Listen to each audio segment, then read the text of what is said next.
Hello everyone, this is Tejashwini Sharma and I will be the guide for you for commerce related subjects. Now the purpose of me making these videos is to help out students who are wanting a last minute preparation or last minute revision, that is.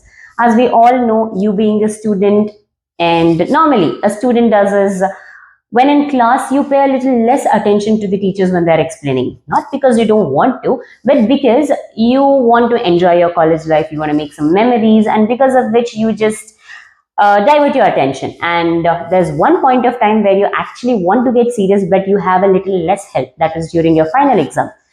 During your final exams, you want to read, you want to get the explanations done, but you have very little time and you don't have many means or ways where you can get the help from.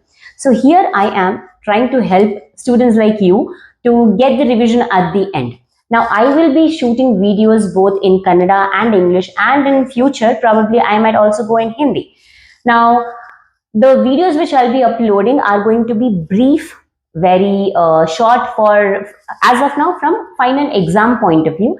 And so these videos are here to help you during your times where you are finding very less people to do the explanation for you. And I would really appreciate your suggestions, as in what improvements are to be done in my videos, or what sort of topics you are wanting me to do, or what sort of topics you want me to do completely in English, completely in Kannada, or completely in Hindi. I will try to provide all the help I could from my end. So before we start with the explanations and everything, I would suggest you to subscribe my channel, like the videos, and turn on the notification button so that you get all the videos related to my channel. And these videos are not just to make you understand the topics, but also for you to earn really good marks in the final examination. As of now, I'll be starting with the business studies of 12th grade, and there are 11 chapters in the subject, and each chapter I'll be posting the videos on both as of now in English and Kannada. And the first chapter is going to be nature and significance of management. So before again I start with the explanation, I request you to subscribe my channel, like the videos, and stay tuned for the next video. The first chapter goes nature and significance of management. In this chapter, we are going to learn about what is management, what are the significances of management, and what is the nature of management, everything in detail. Now, management andre yenu? Management is a word which is basically used in a day-to-day life also. ಇವಾಗ ನೀವು ನಾನು ಎಲ್ಲರೂ ಕೂಡ ನಾವು management ಅನ್ನೋ ವರ್ಡ್ನ knowingly ಅಥವಾ unknowingly use ಮಾಡ್ತೀವಿ. ಇವಾಗ first example, you guys are planning for your final exams. ನಾವು ಫೈನಲ್ ಎಕ್ಸಾಮ್ಗೆ ನೀವು ಪ್ರಿಪ್ರೇಷನ್ಸ್ ಮಾಡಬೇಕಾದ್ರೆ ಯೋಚನೆ ಮಾಡ್ತೀರಾ, ಯಾವ ಸಬ್ಜೆಕ್ಟ್ನ ಫಸ್ಟ್ ಓದಲಿ, ಎಷ್ಟು ದಿವಸ ಯಾವ ಸಬ್ಜೆಕ್ಟ್ಸ್ಗೆ ಕೊಡಬೇಕು, ಹೇಗೆ ಓದೋದು, ಬೆಳಗ್ಗೆ ಓದೋದ, ರಾತ್ರಿ ಓದೋದ, what should I do. So ನೀವೆಲ್ಲ ಪ್ಲಾನ್ ಮಾಡ್ತೀರಾ ಅಲ್ವಾ, ಅಲ್ಲಿ ಏನ್ ಮಾಡ್ತಿದ್ದೀರಾ, ಮ್ಯಾನೇಜ್ಮೆಂಟ್ ಮಾಡ್ತಿದ್ದೀರಾ. ನಾವು ಲೆಟ್ಸ್ ಒಂದು ಟ್ರಿಪ್ ಹೋಗ್ತಾ ಇದ್ದೀರಾ, ಟ್ರಿಪ್ ಪ್ಲಾನ್ ಮಾಡ್ತಾ ಇದ್ದೀರಾ. ಸೊ ಟ್ರಿಪ್ ಹೋಗ್ಬೇಕು ಅಂದ್ರೆ you have to do so many things. You'll have to book a hotel, you'll have to book the tickets, you'll have to decide which place you'll be going to, ಎಷ್ಟು ದಿವಸ ಹೋಗ್ತೀರಾ, ಎಷ್ಟು budget ಇದೆ, ಅದೆಲ್ಲ ಯೋಚನೆ ಮಾಡ್ತೀರಾ. ಅಗೇನ್ ಏನ್ ಮಾಡ್ತಿದ್ದೀರಾ, ಮ್ಯಾನೇಜ್ಮೆಂಟ್ ಮಾಡ್ತಾ ಇದ್ದೀರಾ. ಸೊ ಅದೇ ತರ ಒಂದು ಬಿಸ್ನೆಸ್ ಅಲ್ಲಿ ಕೂಡ ನಾವು ಮ್ಯಾನೇಜ್ಮೆಂಟ್ ಮಾಡ್ತಾ ಇದೀವಿ ಅಂದ್ರೆ ಬಿಸ್ನೆಸ್ ಅಲ್ಲಿ ಆಗೋ ಈಚ್ ಅಂಡ್ ಎವ್ರಿ ಆಕ್ಟಿವಿಟಿನ ನಾವು ಕರೆಕ್ಟ್ ಆಗಿ ಮ್ಯಾನೇಜ್ ಮಾಡೋದು.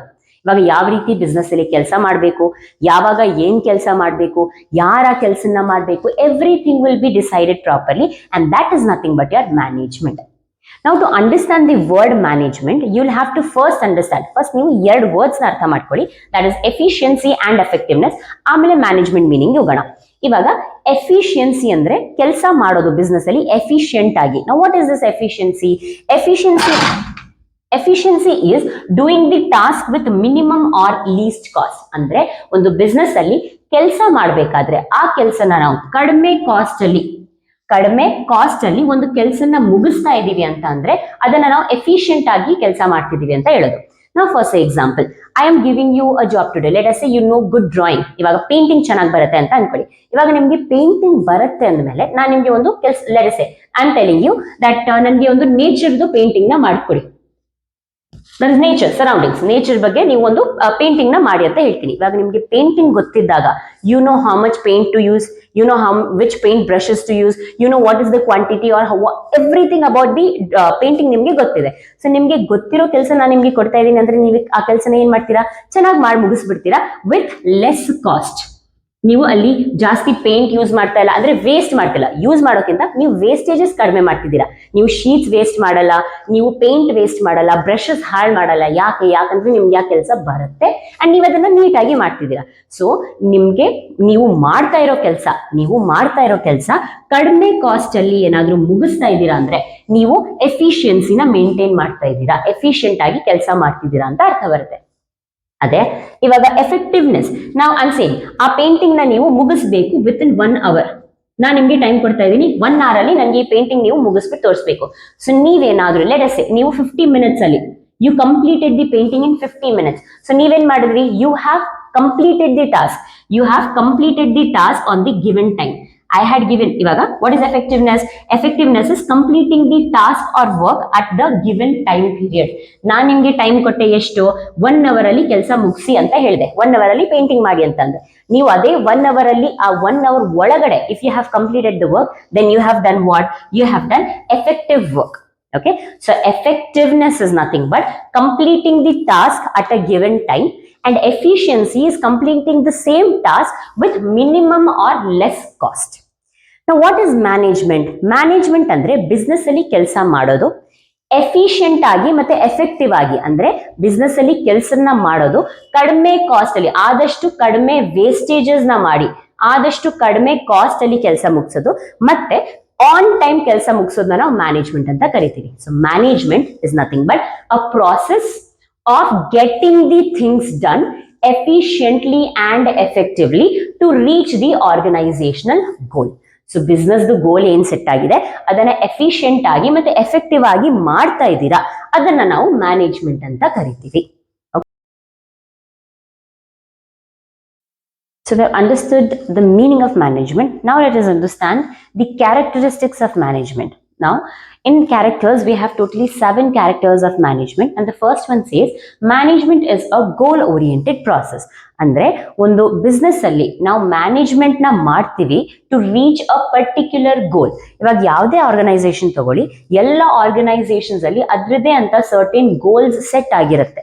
ಅಂಡ್ ಆ ಗೋಲ್ಸ್ ಹೇಗೆ ಸೆಟ್ ಆಗುತ್ತೆ, depending upon the nature of the organisation. ಅಂದ್ರೆ ಯಾವ ಟೈಪ್ ಆಫ್ ಆರ್ಗನೈಸೇಷನ್ ಆಗಿದೆ, ಅದು ಮ್ಯಾನುಫ್ಯಾಕ್ಚರಿಂಗ್ ಬಿಸ್ನೆಸ್ ಆಗಿದೆಯಾ, ಟ್ರೇಡಿಂಗ್ ಬಿಸ್ನೆಸ್ ಆಗಿದೆಯಾ, ಸರ್ವಿಸ್ ಇಂಡಸ್ಟ್ರಿ ಆಗಿದೆಯಾ, ಯಾವ ತರ ಬಿಸ್ನೆಸ್, ಅದ್ರ ಪ್ರಕಾರ ಬಿಸ್ನೆಸ್ ಅದ್ರದ್ದು ಗೋಲ್ಸ್ ನ ಸೆಟ್ ಮಾಡುತ್ತೆ. ಅಂಡ್ ಆ ಗೋಲ್ಸ್ ನ ರೀಚ್ ಮಾಡೋದಕ್ಕೆ ಅಂತ ಬಿಸ್ನೆಸ್ ಏನ್ ಮಾಡುತ್ತೆ, ಮ್ಯಾನೇಜ್ಮೆಂಟ್ ನ ಮಾಡುತ್ತೆ. That's why we say management is a goal oriented process. Next, management is a group activity. So business ಅಲ್ಲಿ ನಾವು ಮ್ಯಾನೇಜ್ಮೆಂಟ್ ಅಂತ ಮಾಡಿದಾಗ we are not doing it for a individual person, we are doing so that we can bring all the efforts of all the individuals in the organisation together.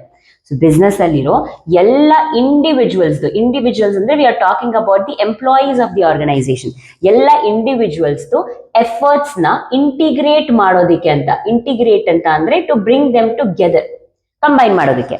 So business ಅಲ್ಲಿ management ನ ನಾವು ಮಾಡ್ತಾ ಇದೀವಿ so that we can bring together the efforts of all the individuals in the organisations to reach the goals. So business ಅಲ್ಲಿ ಎಲ್ಲಾರ್ದು efforts ನ combine ಮಾಡೋದಕ್ಕೆ ನಮಗೆ ಮ್ಯಾನೇಜ್ಮೆಂಟ್ ಬೇಕು.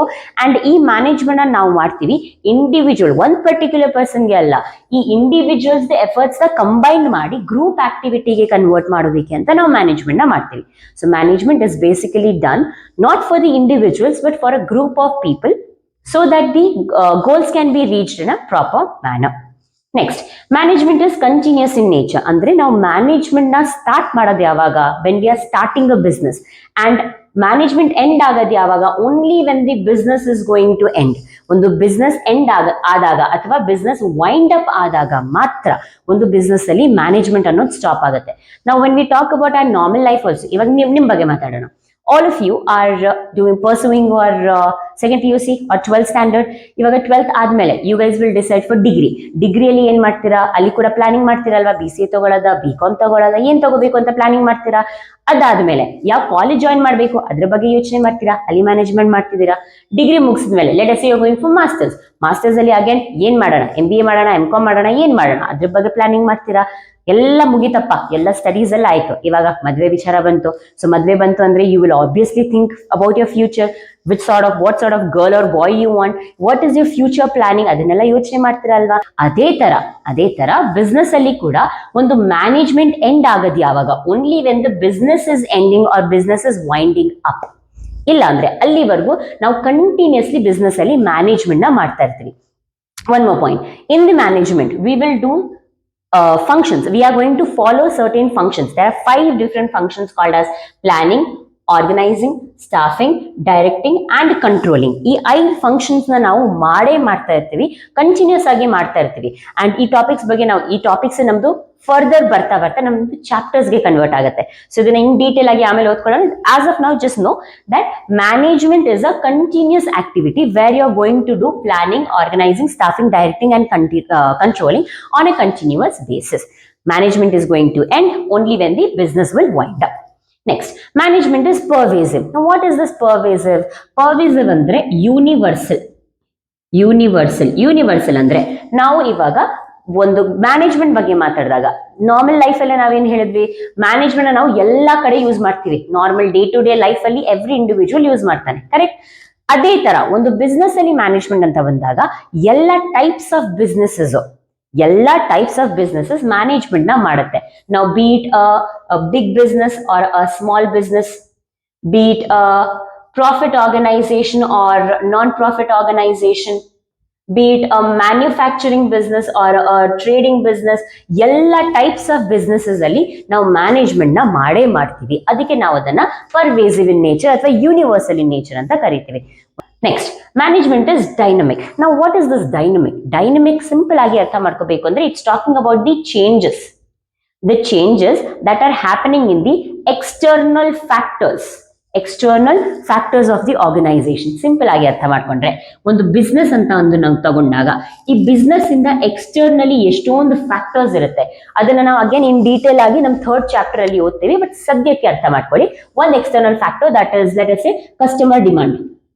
ಇವಾಗ ಒಂದು ಕಸ್ಟಮರ್ ಅವನ ನೀಡ್ಸ್ ನ ಅಥವಾ ಅವ್ನ ಡಿಮಾಂಡ್ಸ್ ನ ಚೇಂಜ್ ಮಾಡ್ತಾನೆ ಇರ್ತಾನೆ. ಒಂದ್ಸತಿ ಕಡಿಮೆ ಡಿಮಾಂಡ್ ಮಾಡ್ತಾನೆ, ಒಂದ್ಸತಿ ಜಾಸ್ತಿ ಡಿಮಾಂಡ್ ಮಾಡ್ತಾನೆ. ಒಂದು ಪ್ರಾಡಕ್ಟ್ ಗೆ ಒಂದ್ಸತಿ ತುಂಬಾ ಜಾಸ್ತಿ ಡಿಮಾಂಡ್ ಆಗ್ಬೋದು, ಒಂದೊಂದ್ಸತಿ ಕಂಪ್ಲೀಟ್ಲಿ ಡಿಮಾಂಡ್ ಕಡಿಮೆ ಆಗ್ಬೋದು. ಸೊ ಈ ಒಂದು ಡಿಮಾಂಡ್ ಬಂದ್ಬಿಟ್ಟು ಬಿಸ್ನೆಸ್ ಇಂದ ಆಚೆ ಇದೆ. ಈ ಡಿಮಾಂಡ್ ನ ಬಿಸ್ನೆಸ್ ಕಂಟ್ರೋಲ್ ಮಾಡಕ್ಕಾಗಲ್ಲ, ಬಟ್ ಈ ಡಿಮಾಂಡ್ ಏನ್ ಮಾಡುತ್ತೆ, ಬಿಸ್ನೆಸ್ ನ ಎಫೆಕ್ಟ್ ಮಾಡುತ್ತೆ. ಸೊ ಬಿಸ್ನೆಸ್ ಏನ್ ಮಾಡ್ಬೇಕು, ಈ ಡಿಮಾಂಡ್ ಪ್ರಕಾರ, ಈ ಕಸ್ಟಮರ್ಸ್ ನೀಡ್ಸ್ ಪ್ರಕಾರ ಬಿಸ್ನೆಸ್ ಅಲ್ಲಿ ಆಕ್ಟಿವಿಟೀಸ್ ನ ರನ್ ಮಾಡಬೇಕು. Business has to run the activities or business has to provide the products to the customers as per their needs. So in needs na accept changes na accept ಮಾಡೋದಕ್ಕೆ ಅಂತ business ಅಲ್ಲಿ we are going to do something called as management.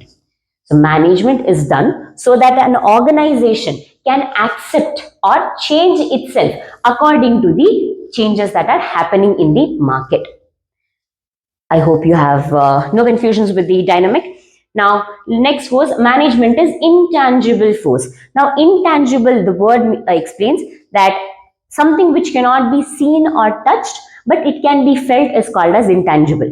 ನೀವು ಅದನ್ನ ನೋಡಕ್ಕಾಗಲ್ಲ, touch ಮಾಡಕ್ಕಾಗಲ್ಲ, but feel ಮಾಡಬಹುದು. ಅದನ್ನ ನಾವು intangible ಅಂತ ಕರಿತೀವಿ. ನಾವು ಮ್ಯಾನೇಜ್ಮೆಂಟ್ ಬಂದ್ಬಿಟ್ಟು ಇಂಟ್ಯಾಂಜಿಬಲ್ ಫೋರ್ಸ್ ಆಗಿದೆ. ಅಂದ್ರೆ management is there in the organisation but you cannot see it, you cannot touch it, but you can feel the management. Now how will you feel the management? ಇವಾಗ first example, ನಾನು ಇವಾಗ ಈ ವಿಡಿಯೋನ ನಾನು ಇನ್ನೊಂದ್ಸತಿ record ಮಾಡ್ತಿರೋದು, second time record ಮಾಡ್ತಿರೋದು. First time record ಮಾಡಬೇಕಾದ್ರೆ ಮೈಕ್ ಚಾರ್ಜ್ ಖಾಲಿ ಆಯ್ತು and I had to reshoot the video. Why? Because I did not do the management properly. ಅಲ್ಲೇನಾಯ್ತು, ನಾನು ಮ್ಯಾನೇಜ್ಮೆಂಟ್ ನ ನೋಡಿಲ್ಲ, ಬಟ್ ನನಗೆ ಫೀಲ್ ಆಯ್ತಲ್ವಾ ದಟ್ ನಾನು ಕರೆಕ್ಟ್ ಆಗಿ ಕೆಲಸ ಮಾಡಿಲ್ಲ, ಕರೆಕ್ಟ್ ಆಗಿ ನಾನು ಮ್ಯಾನೇಜ್ಮೆಂಟ್ ಮಾಡಿಲ್ಲ, ಅದಕ್ಕೆ ನನ್ನ ಕೆಲಸ ನೀಟಾಗಿ ಆಗ್ಲಿಲ್ಲ. ಅದೇ ನಾನು ಎಲ್ಲ ಚಾರ್ಜ್, ಮೊಬೈಲ್ ಚಾರ್ಜ್ ಇದು ಅದು ಎಲ್ಲ ರೆಡಿ ಮಾಡ್ಕೊಂಡು ವಿಡಿಯೋ ಶೂಟ್ ಮಾಡ್ತಾ ಇದ್ದಿದ್ರೆ ಏನಾಗ್ತಿತ್ತು, ನನ್ ಒಂದೇ ಶೂಟ್ ಅಲ್ಲಿ everything would have been done perfectly. So ಏನಾಯ್ತು, ನಾನು ಮ್ಯಾನೇಜ್ಮೆಂಟ್ ನೀಟಾಗಿ ಮಾಡಿರೋದ್ರಿಂದ ನನ್ನ ಕೆಲಸ ಕರೆಕ್ಟ್ ಆಯ್ತು. ಅದೇ ನಾನು ಕರೆಕ್ಟ್ ಆಗಿ ನಾನು ಮ್ಯಾನೇಜ್ಮೆಂಟ್ ಮಾಡಿಲ್ಲ, ಎಲ್ಲ ಕೆಲಸನ ಏನೇನ್ ಬೇಕು ಅದನ್ನ ನಾನು ನೀಟಾಗಿ ರೆಡಿ ಮಾಡ್ಕೊಂಡಿಲ್ಲ ಅಂದ್ರೆ ಮ್ಯಾನೇಜ್ಮೆಂಟ್ ಆಗಿಲ್ಲ. ಸೊ ಅಗೇನ್ ಇಲ್ಲಿ ಮ್ಯಾನೇಜ್ಮೆಂಟ್ ಅಂತ ವರ್ಡ್ ಬಂತಲ್ಲ, ಈ ಮ್ಯಾನೇಜ್ಮೆಂಟ್ ನಾನು ಎಲ್ಲೂ ನೋಡಕ್ ಆಗ್ತಿಲ್ಲ, ನಾನು ಹ್ಯಾಂಡ್ ಶೇಕ್ ಮಾಡ್ತಿಲ್ಲ, ಹಗ್ ಮಾಡ್ತಾ ಇಲ್ಲ, I cannot see it as a person. Management cannot be seen, but I can feel the management. ಹೇಗೆ ಫೀಲ್ ಮಾಡ್ತೀನಿ? If there is orderliness in the organization. ಒಂದು ಬಿಸ್ನೆಸ್ ಅಲ್ಲಿ ಆರ್ಡರ್ಲಿನೆಸ್ ಮೇಂಟೈನ್ ಆಗ್ತಿದೆ ಅಂದ್ರೆ ಎಲ್ಲ ಕೆಲಸ ಆರ್ಡರ್ ಪ್ರಕಾರ ಆಗ್ತಿದೆ, ಆನ್ ಟೈಮ್ ಆಗ್ತಿದೆ, ನೀಟಾಗಿ ಸ್ಮೂತ್ ಆಗಿ ಆಗ್ತಿದೆ ಅಂದ್ರೆ ಅಲ್ಲಿ ಮ್ಯಾನೇಜ್ಮೆಂಟ್ ಇದೆ ಅಂತ ಅರ್ಥ. ಅದೇ ಮ್ಯಾನೇಜ್ಮೆಂಟ್ ನ ನೋಡಕ್ಕಾಗಲ್ಲ, we cannot see it but we can feel it. In the same manner the mismanagement also can be felt. ಅದೇ ಇವಾಗ ಒಂದು ಆರ್ಗನೈಸೇಷನ್ ಅಲ್ಲಿ ತುಂಬಾ ಮಿಸ್ಅಂಡರ್ಸ್ಟ್ಯಾಂಡಿಂಗ್ಸ್ ಇದೆ, ಮಿಸ್ಅಂಡರ್ಸ್ಟ್ಯಾಂಡಿಂಗ್ ಇದೆ, ತುಂಬಾ ಕನ್ಫ್ಯೂಷನ್ ಇದೆ. ಈ ಮಿಸ್ಅಂಡರ್ಸ್ಟ್ಯಾಂಡಿಂಗ್ ಅಂಡ್ ಕನ್ಫ್ಯೂಷನ್ ಬಿಸ್ನೆಸ್ ಅಲ್ಲಿ ಜಾಸ್ತಿ ಇದೆ ಅಂತ ಅಂದ್ರೆ ಅಲ್ಲಿ ಏನಿದೆ ಬಿಸ್ನೆಸ್ ಅಲ್ಲಿ ಮ್ಯಾನೇಜ್ಮೆಂಟ್ ಇಲ್ಲ, ಮಿಸ್ ಮ್ಯಾನೇಜ್ಮೆಂಟ್ ಇದೆ ಅಂತ ಅರ್ಥ ಬರುತ್ತೆ. Okay, so management is an intangible force. It cannot be seen and touched, but it can be felt. You feel hegagatte by the orderliness of the organization. And lastly we have is management is multidimensional. Multidimensional andre eno, multi andre eno, more than two. So here in the organization we are not just going to manage the work. Iವಾಗ management meaning ಅರ್ಥ ಮಾಡ್ಕೊಳ್ಬೇಕಾದ್ರೆ ನಾವೇನ್ ಅರ್ಥ ಮಾಡ್ಕೊಂಡ್ವಿ, management ಮಾಡ್ತೀವಿ ಏನನ್ನ, ಕೆಲ್ಸನ್ನ, correct. But management is not just doing the controlling or managing the work, but ಇಲ್ಲಿ ನಾವು three main factors na ನಾವು manage ಮಾಡ್ತೀವಿ. First is management of work, then management of people, and management of operation. Now what is this management of work? Every organization has a particular task or work or activity. ಎಲ್ಲ organisations ಅಲ್ಲಿ ಕೆಲಸ ಅನ್ನೋದಿರುತ್ತೆ. ಆ ಕೆಲಸನ ಯಾವ ರೀತಿ ಮಾಡಬೇಕು, ಯಾವಾಗ ಮಾಡಬೇಕು, ಯಾರು ಮಾಡಬೇಕು, who should do the work, when the work should be done, everything about the work when we are doing the managing, then that is called as management of work. ಕೆಲಸ ಯಾವಾಗ ಮಾಡಬೇಕು, ಹೇಗೆ ಮಾಡಬೇಕು, ಅದನ್ನ ಮ್ಯಾನೇಜ್ ಮಾಡೋದನ್ನ ಮ್ಯಾನೇಜ್ಮೆಂಟ್ ಆಫ್ ವರ್ಕ್ ಅಂತ ಕರಿತೀವಿ. ಇವಾಗ ಕೆಲಸ ಇದೆ ಅಂದ್ರೆ ಆ ಕೆಲಸನ ಮಾಡೋದಕ್ಕೆ ನಮಗೆ ಜನ ಬೇಕಲ್ವಾ. ನಾವು here people is nothing but the employees and the workers of the organisation. So business ಅಲ್ಲಿ ಎಂಪ್ಲಾಯೀಸ್ ಇದ್ದಾರೆ ಅಂಡ್ ವರ್ಕರ್ಸ್ ಇರ್ತಾರೆ. ಆ ವರ್ಕರ್ಸ್ ಮತ್ತೆ ಎಂಪ್ಲಾಯೀಸ್ ಈ ಕೆಲಸನ ಮಾಡೋದು. ಸೊ ಮ್ಯಾನೇಜ್ಮೆಂಟ್ ಆಫ್ ಪೀಪಲ್ ಅಂದ್ರೆ ಏನು, management of people says that which employee should do what sort of work, when they should do the work, how much work they're supposed to do, everything about the people when we are doing the management of, then that is management of people. And lastly management of operation. ಇವಾಗ operation ಅಂದ್ರೆ ಏನು, actually ಕೆಲಸ start ಆಗೋದು ಅಥವಾ ಕೆಲಸ ನಡೀತಾ ಇರೋದು. Operation has begun ಅಂದ್ರೆ ಅಂತ ಹೇಳಿದಾಗ ಆಪರೇಷನ್ ಆಗ್ತಾ ಇದೆ, ಸ್ಟಾರ್ಟ್ ಆಗಿದೆ ಅಂದ್ರೆ ಕೆಲಸ ಸ್ಟಾರ್ಟ್ ಆಗಿದೆ. ಅಂದ್ರೆ ಆಪರೇಷನ್ ಅಂದ್ರೆ ಒಂದು ಕೆಲಸ, ವರ್ಕ್ ಮತ್ತೆ ಪೀಪಲ್ ನಾವು ಕಂಬೈನ್ ಮಾಡಿದ್ರೆ ನಮ್ದು ಆಪರೇಷನ್ ಸ್ಟಾರ್ಟ್ ಆಗುತ್ತೆ. ಅಂದ್ರೆ ಕೆಲಸ ಇದೆ, ಆ ಕೆಲಸನ ಮಾಡ್ತಾ ಇರೋರು ಯಾರು, ಪೀಪಲ್. ಸೊ ಈ ಜನ ಎಂಪ್ಲಾಯೀಸ್ ಕೆಲಸನ ಮಾಡ್ತಾ ಇದಾರೆ ಅಂದ್ರೆ ಅವರು ಆಪರೇಷನ್ಸ್ ನ ಸ್ಟಾರ್ಟ್ ಮಾಡಿದ್ದಾರೆ ಅಂತ.